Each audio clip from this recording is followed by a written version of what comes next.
So hello and welcome to another video. So आज हमने कैसे ट्रेड किया उस पर बात करेंगे। देखो, जैसे आपके सामने मेरा ऑर्डर बुक खुला हुआ है। 9:15 मार्केट ओपन होते ही हमने 24,800 की कॉल पकड़ ली थी एंड 9:33 पे सेकंड ऑर्डर लगाया था 750 क्वांटिटी का। 25,000 की कॉल भी हमने बाई करी थी और उसको फिर हमने ग्रेजुअली सेल कर दिया था। और भी ऑर्डर्स हैं, सारे चीज़ों पे बात करेंगे, कैसे हमारी स्ट्रैटेजी रहती है, क्या हमने ट्रेड लिया है। 1 बजे के करीब मैंने अपनी पूरी ट्रेडिंग बंद कर दी थी। तो स्टार्ट करते हैं वीडियो को, काफ़ी कुछ सीखने को मिलेगा। Let's get to it. तो सबसे पहले ये समझते हैं कि मार्केट आज ओपन कहाँ पर हुई थी। तो देखो, आज जो निफ्टी है ना वो 24,920 के आसपास, ये आपको दिख रहा होगा 24,920 है, इसके ऊपर ओपन हुई थी। और ओपन होने के फर्स्ट सेकेंड्स में जो डिप आता है ना उसमें मैंने बाई किया था और आप देख सकते हो कितनी अच्छी मूवमेंट आपको इसमें देखने को मिलेगी। अब ये देखो, ये जो मूव है ना, इसको पकड़ने के लिए क्या होता है ना, आपको ओपन में बाई करना पड़ता है। अब ओपन में ऑप्शन ट्रेडिंग में बाई कब करना है, मैं कौन सी स्ट्रैटेजी यूज़ करता हूँ, वो मैं आपको अभी समझाता हूँ। सबसे पहले मैं आपको अपना ऑर्डर बुक दिखाता हूँ। ये है, आप देख सकते हैं मेरा ऑर्डर बुक। ये मेरे ऑर्डर्स हैं, ये आपको दिखेगा। काइट ज़ेरोधा ज़ेरोधा मैं यूज़ करता हूँ, उसका काइट का ये कंसोल है पूरा। एंड 9:15 कुछ 2 सेकंड पे मेरा बाई ऑर्डर लग गया था पहला, एंड उसको मैंने सेल किया फटाफट। 3 मिनट के अंदर सेल हो गया था। उसके बाद फिर 9:33 पे फिर से मैंने बाई किया एंड उसको सेल किया। उसके बाद आप देख सकते हो और भी ऑर्डर्स हैं। तो कैसे इसको हमने स्ट्रैटेजाइज किया वो समझते हैं। तो सबसे पहले मैं अपने पहले ऑर्डर्स को बताता हूँ, जो कि मैंने 9:15 से लेकर ये आपको 9:46 के करीब आपको यहाँ पर, मतलब यहाँ तक आपको दिख जाएगा कि ये जो हमने पहले फर्स्ट हाफ एन आवर में जो ट्रेड किया है उस पर बात करते हैं। तो इसको आप नोट डाउन कर लेना। टाइम ये 9:15 से लेकर 9:45 तक है। ये मैं आपको अभी समझाता हूँ। चार्ट पर चलते हैं और वहाँ पर समझते हैं कि कैसे हमने बाई किया। तो जैसा कि मैंने आपको अपने ऑर्डर्स में दिखाया, मैंने ओपन पर बाई किया। ओपन पे बाई करने का मतलब होता है कि जैसे ही मार्केट ओपन हुई है मैंने बाई किया है एंड उसमें फिर ऐड ऑन भी किया है जब मुझे फॉलो अप दिखा कि हाँ मार्केट निकल रही है। आप जाकर ऑर्डर बुक फिर से देख सकते हो। एंड उसके बाद आप देखो इसमें कितनी अच्छी मूव आई, 25,000 के आसपास इसमें हमने प्रॉफिट बुक किया। एंड दोबारा क्यों नहीं ऐड किया, मैंने दोबारा जो ऐड किया है वो भी मैं आपको दिखाऊंगा कि कैसे मैंने ऐड किया। उसके लिए ज़रूरी होता है कि इसका प्राइस एक्शन क्या रह रहा है। अगर मार्केट गिर रही है, जैसे क्या होता है ना कि एक लेवल के बाद थोड़ी प्रॉफिट बुकिंग शुरू होती है, ठीक है। लेकिन जो जो मार्केट ने फर्स्ट हाफ में या फर्स्ट 30 मिनट्स में जो इसने बेस बनाया, अब ये बेस बन गया था, तो उस जगह पर जब निफ्टी आ रही थी, ठीक है, तो यहाँ पर मुझे बाइंग इंटरेस्ट देखने को नहीं मिला। मुझे अगर बाई इंटरेस्ट इसमें दिखता, बड़ा कैंडल बनता, तो मैं उसमें एंटर करता हूँ। मुझे चाहिए होते बड़े कैंडल्स जो कि नहीं दिखे। वो आपको सेलिंग में ज़्यादा दिख रहे होंगे, जैसे कि गिरती हुई कैंडल्स बड़ी दिख रही हैं पर बढ़ती हुई कैंडल्स आपको छोटी छोटी दिखेंगी। ये देखो, जो गिर रही है वो कैंडल्स बड़ी है, ये देखो इस तरीके से। तो ये साइन होता है ना कि मार्केट में ऊपर के लेवल पे प्रॉफिट बुकिंग हो रही है और इसमें बाइंग नहीं करनी चाहिए। हाँ, ये ज़रूरी है कि मैंने जब इसका लो है, जब इसके लो को इसने डिफेंड किया, तो फिर मैंने ऑप्शन सेल किया। वो भी मैं आपको दिखाऊंगा कि कैसे मैंने ऑप्शन सेल किया है। अभी मैं फर्स्ट हाफ की स्ट्रैटेजी समझाता हूँ। तो देखो, कभी भी मार्केट जब इतनी बड़ी गैप अप होती है, अब इस गैप इतनी बड़े गैप अप होने के बाद भी मैंने बाई किया। अब गैप अप कैसे हुआ है, तो देखो, पिछली जो क्लोजिंग थी ना वो है 24,600 पे।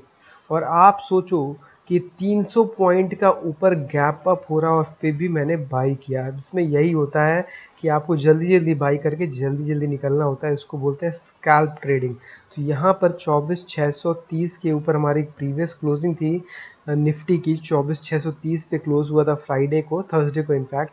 एंड ओपनिंग हुई है 24,920 के ऊपर। तो मैंने क्यों बाई कर लिया, इतने ऊपर पे भी मैं बाई कर रहा हूँ, ठीक है, जबकि इतनी बड़ी गैप अप होती है। यहाँ लोग जनरली प्रॉफिट बुक करते हैं। देखो, इंट्राडे में ऐसे ही होता है। इंट्राडे में क्या करना होता है ना, आपको समझना पड़ता है कि मार्केट जब रेंज से ब्रेक करता है, पहले बात तो ये समझो कि जब भी कोई इवेंट का रिजल्ट बाहर आता है। अब इवेंट का रिजल्ट बाहर आने का मतलब क्या है, पहला जो न्यूज़ आई थी वो थी ट्रंप और पुतिन की मीटिंग, ठीक है, पहली न्यूज़ ये। दूसरा, जो जीएसटी की अनाउंसमेंट और भी 2-3 न्यूज़ेस और भी थी। तो इन न्यूज़ से क्या होता है, ये न्यूज़ मार्केट को पहले से पता नहीं थी, तो वो मार्केट में डाइजेस्टेड नहीं थी। तो इसका मतलब क्या होता है, न्यूज़ से पहले लोग अपनी पोजीशंस को हल्की रखते हैं। अगर आप पीछे देखोगे ना, चार्ट को थोड़ा-सा और पीछे जाओगे, 1-2 दिन में आपको दिखेगा कि मार्केट एक रेंज में चली गई थी। तो मार्केट जब साइडवेज़ हो जाती है, इसका मतलब ये होता है कि जो बायर्स हैं वो वेट कर रहे हैं, जो भी ट्रेडर्स हैं वो मार्केट से बाहर बैठे हुए हैं, वो वेट एंड वॉच कर रहे हैं। तो होता क्या है, वेट एंड वॉच क्या होता है कि या तो मार्केट की जो न्यूज़ आउटकम आने वाला है, वो न्यूज़ अच्छी होगी तो गैप अप होगी, और ख़राब होगी तो गैप डाउन होगी, राइट? तो जितने लोग भी वेट कर रहे थे वो सब ओपनिंग पे बाई करेंगे या नहीं करेंगे। ये बहुत ही सिंपल सा कॉन्सेप्ट है जिसको हमें फॉलो करना होता है ओपनिंग में, और उसी चीज़ को हमने यहाँ पर पकड़ा कि हमें पता है कि जो लोग साइडवेज बैठे हुए हैं मार्केट में, वो बाइंग करने के लिए आएंगे, क्योंकि उन्होंने पिछले 1 हफ्ते से बाई नहीं कर रहे थे, वो ट्रम्प और पुतिन की मीटिंग का वेट कर रहे थे। मैंने आपको ऑर्डर बुक दिखाया, ठीक है, और हमने इसको ऊपर प्रॉफिट बुक किया। अब प्रॉफिट बुक 25,000 का जो जोन था ना, वो बहुत इंपॉर्टेंट था, वहाँ प्रॉफिट बुक करना बहुत ज़रूरी था। अगर आप बड़े चार्ट पर इसको देखोगे, पीछे जब चार्ट पे जाओगे ना, तो इसीलिए आपको बड़े चार्ट पे, मतलब थोड़ा सा पीछे चार्ट पे देखना होता है कि कहाँ पर इसका सपोर्ट और नेक्स्ट रेजिस्टेंस कहाँ है। तो अगर आप इसमें ध्यान से देखोगे ना पीछे, सो आपको दिखाई देगा कि यहाँ पर क्या है, एक रेजिस्टेंस है। अब इस चीज़ को देखते हैं। देखो यहाँ पर अगर मैं आपको एक लाइन ड्रॉ कर दूँ, थोड़ा इसको मोटी कर देते तो आपको अच्छे से दिखाई दे। तो ये क्या था, हमारा रेजिस्टेंस था, और पीछे देखोगे तो आपको ये पूरा रेजिस्टेंस दिखाई देगा कि 25,000 का जो जोन था, यहाँ पर मार्केट ने एक रेजिस्टेंस लिया था, ठीक है, या आप बोल दो सपोर्ट लिया था। फिर सपोर्ट लेने के बाद उसको जब ब्रेक डाउन कर दिया था इसी जोन को। तो ये क्या था, 25,000 हमारा बहुत इम्पॉर्टेंट जोन था। तो यहाँ पर प्रॉफिट बुकिंग करना ज़रूरी था, क्योंकि यहीं पे लोग फंस जाते हैं। अगर आप आगे देखोगे तो ये जो लाइन मैंने ड्रॉ करी है, अब इसी को इंट्राडे पे कन्वर्ट करोगे तो आपको दिख जाएगा कि मैं आपसे क्या बात कर रहा हूँ। इसको इंट्राडे पे कन्वर्ट करते हैं, 3 मिनट का चार्ट में यूज़ करता हूँ। 3 मिनट में आपको दिख जाएगा कि ये वही जोन है जहाँ से आपको इसमें प्रॉफिट बुकिंग होती हुई दिखेगी। तो ये 25,000 का जोन था जहाँ से प्रॉफिट बुकिंग हुई थी। अब आते हैं हमारे नेक्स्ट सेगमेंट पे, जो कि था सेकेंड हाफ में। अब हमने सेकेंड हाफ में कैसे ट्रेड किया वो समझते हैं।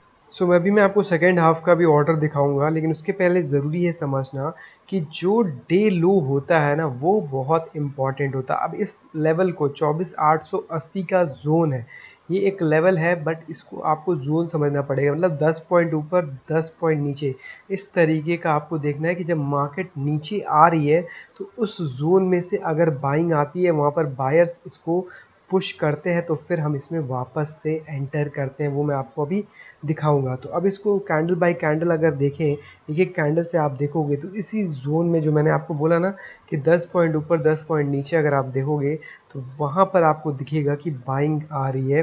यहाँ पर आप देखो एक पिन सा फॉर्म हुआ, ये पिन क्या है, ये पिन ये बताता है कि यहाँ पर बायर्स ने एंटर किया है। जब जो मॉर्निंग के बायर्स थे, उन्होंने अपनी पोजीशंस को जब एग्जिट करना शुरू हुआ किया, क्योंकि क्या होता है जब डे लो ब्रेक करता है तो बहुत सारे लोग अपनी पोजीशंस को एग्जिट करते हैं, एंड वहाँ पर फ्रेश बाइंग आपको इंटरेस्ट देखने को मिलेगा। और वही हुआ। अगर आप आगे आगे देखोगे कैंडल में, तो ये थोड़ी सी रिट्रेसमेंट, और उसके बाद आप देखो कि यहाँ पर आपको बाइंग दिख जाएगी, ठीक है। तो यहाँ पर फिर मैंने एंटर किया। ये टाइम कुछ नीचे आपको दिख रहा होगा 12:45 12:48 के आसपास, जब मैंने देखा कि हाँ, जो ब्रेकडाउन, फेक ब्रेकडाउन होने के बाद इसमें वापस से उसी जोन में एंट्री हो गई, एक तरीके का डब्लू यहाँ पर बन गया है। ये मेरा पैटर्न होता है, ये स्ट्रैटेजी मैंने कई बार अपने वीडियो से बताई है। तो इसको समझते हैं और देखते हैं, ऑर्डर बुक पे चलकर समझते हैं कि ऑर्डर बुक पे हमने कैसे एंटर किया। ये आपको टाइम याद रखना है 12:45 पर। सो ये है आपके सामने मेरा ऑर्डर बुक और यहाँ पर आप देख सकते हो 1248 पर मेरे 2 ऑर्डर्स एक साथ लगे थे। अब ये 2 ऑर्डर्स क्या है, तो बेसिकली मैंने 24,800 की पुट सेल किया और उसको मैंने हेज किया है 24,700 की पुट बाई करके। ये बेसिकली क्या है, इंश्योरेंस है, मतलब आपका जो डाउन साइड है उसको ये प्रोटेक्ट करता है। जिन लोगों को नहीं पता कि हेजिंग कैसे करते हैं वो मैं अभी आपको समझाता हूँ। फिर मैंने आगे उसको 1:08 पे निकाल दिया था, जो बाई है उसको सेल कर दिया, जो सेल है उसको बाई कर दिया, बेसिकली स्क्वायर ऑफ कर दिया। तो अब चलते हैं चार्ट पर, समझते हैं 1248 पे क्या हुआ। सो ये है आपके सामने निफ्टी का इंट्राडे चार्ट और 12:45-48 का टाइम ये है जब यहाँ पर ये कैंडल क्लोज हुई है। नीचे मैं आपको टाइम स्टैम्प दिखाता हूँ, तो ये आपको नीचे दिख रहा होगा 12:45 का कैंडल। तो जो 12:45 की कैंडल जो ओपन होती है 3 मिनट की कैंडल, तो जब ये कैंडल क्लोज हुई तो फिर मैंने एंटर किया है। तो बेसिकली मुझे क्या देखना था कि जो इस डे लो है, इस डे लो को ये रेस्पेक्ट कर रहा है कि नहीं। तो यहाँ पर आप देख सकते हो क्लियरली एक हायर हाई हायर लो बना है। यहाँ पर एक देखो लो बना, फिर एक नया लो जो बना वो इसके ऊपर बना और प्रीवियस जो हाई था उसको इसने ब्रेक कर दिया। ये स्ट्रैटेजी होती है, तरीका होता है। जो प्रीवियस आपका डे लो है उसको अगर मार्केट प्रोटेक्ट कर रही है तो एंटर करना होता है और आगे आप देखो कितनी अच्छी आपको इसमें मूवमेंट देखने को मिलेगी। तो हमें ज़्यादा ऑप्शन सेलिंग में चाहिए नहीं होता, इतना आपके लिए बहुत है। यहाँ पर आपको 3-4 पॉइंट जो भी मिले स्कैल्पिंग में, क्योंकि ऊपर रेजिस्टेंस था तो यहाँ पर आप बुक कर सकते हो, या फिर आप थोड़ा सा आगे भी अगर होल्ड करोगे तो भी आपको दिखेगा कि नीचे आया उसी जोन में, देखो उसी जोन में आया और फिर यहाँ से एक पुल बैक आपको दिखेगा। तो बेसिकली ऑप्शन सेलिंग हम तब करते हैं जब हमें दिखता है कि डे लो को होल्ड करके वापस से सेम ये जो डे लो है इसको होल्ड करके और वापस से मार्केट इनसाइड मूव कर रही है तो हम प्रीमियम को खाते हैं, क्योंकि ऊपर क्या है, रेजिस्टेंस है। तो ऊपर से यहाँ पर वापस से मूवमेंट आ जाएगी तो मार्केट क्या होता है, साइडवेज हो जाता है। तो जब साइडवेज हो जाती है मार्केट तो इस डे लो के नीचे, जैसे 24,860 है यहाँ पर, तो 24,860 के नीचे 24,800 की पुट सेल कर दो आप। तो पुट सेलिंग अगर आपको नहीं आती तो आप मत करो, आप बाई भी कर सकते हो, लेकिन बाइंग में क्या होता है थोड़ा सा आपका स्टॉप लॉसेस जल्दी हिट होने के चांसेस होते हैं। तो हम क्या करते हैं, 24,800 की पुट सेल कर दिया और उसके 100 पॉइंट्स नीचे 24,700 की पुट को बाई कर लिया। तो उससे क्या है कि आपका डाउन साइड जो है ना वो प्रोटेक्ट हो जाता है। ठीक है, एंड आप देखो कितनी अच्छी इसमें मूवमेंट फिर से आपको देखने को मिलेगी। तो ये हमारा तरीका था आज का ट्रेडिंग का, जो मैं स्ट्रैटेजी यूज़ करता हूँ। इसमें मैंने कई वीडियोस बनाई हुई है, आप जाकर मेरे चैनल पर देख सकते हैं। सो अब आगे क्या करना है, देखो आगे के लिए अब ये 25,022 जो है ना, अब ये रेजिस्टेंस बन गया है। तो 25,022 ब्रेक करेगा तब हम इसमें ऑप्शन बाइंग करेंगे। अगर कल मार्केट फ्लैट ओपन होती है इसके बीच में ही तो फिर मैं ऑप्शन सेल करूंगा ऊपर नीचे, ठीक है। लेकिन 25,022 को ब्रेक करेगा तो फिर मैं एंटर करूंगा। और एक चीज़ और, अगर इस डे लो को भी ब्रेक कर जाए ना 24,850 को, तो फिर हम पुट बाई कर सकते हैं और इसको शॉर्ट भी कर सकते हैं। देखो मैंने यहाँ पर लिखा हुआ है एंटर, मैं पहले से लिख के रखता हूँ कि कहाँ पे मुझे एंटर करना है। तो ये हमारी रेंज रहने वाली है, जब तक इसके बीच में मार्केट रहेगी तब तक एक रेंज में स्टक रहेगी, तब आप ऊपर और नीचे की ऑप्शन सेलिंग करेंगे। लेकिन अगर इस 25,022 को ब्रेक करेगा तो फिर हम ऑप्शन बाइंग करेंगे, क्योंकि यहाँ से फिर ट्रेंडिंग मूव दिखेगा 25,200 तक का हमें देखने को मिल सकता है।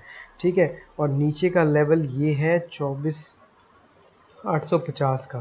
तो 24,850 और 25,022 के बीच में एक रेंज फिक्स्ड है। अगर कल मैंने ट्रेड किया तो फिर मैं उस पर भी डालूंगा। ज़रूरी नहीं होता कि मैं हर दिन ट्रेड करूं, हर दिन ट्रेड करना ज़रूरी भी नहीं होता गाइज। अगर आपको वीडियो पसंद आई होगी तो आप लाइक एंड शेयर कर सकते हैं। मिलते हैं आपसे अगली वीडियो में, तब तक के लिए take care, see you and bye.